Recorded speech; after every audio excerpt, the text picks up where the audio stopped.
Kui sul on alaealine laps alla 18 aasta ja sa imestad, et miks ta korraga nii haigeks jäi. Siin on numeroloogia põhjal siis selline väike seletus. Tegelikult selle väike, see on väga oluline seletus. Laps kuni 18 aastaseni, ehk siis nii nagu meiegi kunagi, kui me olime noored, siis me oleme vanemate energias. Ehk siis 18 aastane, jagage see pooleks, on 9 ja 9.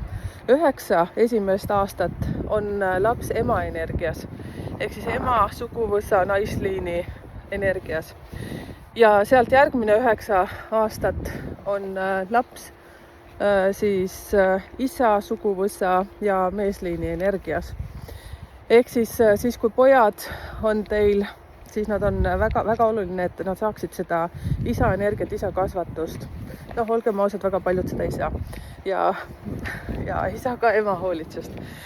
Nii ja naa. Okei, siia ma ei tahtnud tegelikult peatuda. Ehk siis see, et kui sa äkitselt tajud, et su laps jääb haigeks või siis sa oled selle läbi elanud, et laps on haigeks saanud, siis mida uurida, mida numeroloog uurib selle põhjal? Siis numeroloog hakkab kõigepealt uurima seda.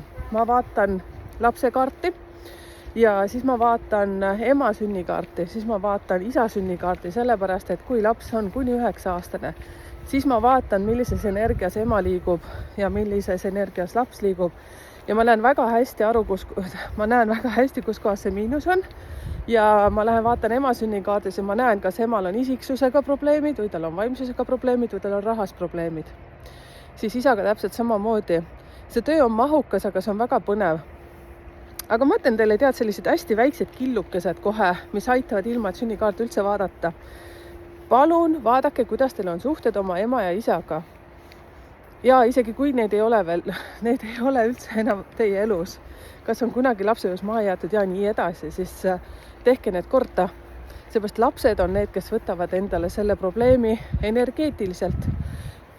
Jah.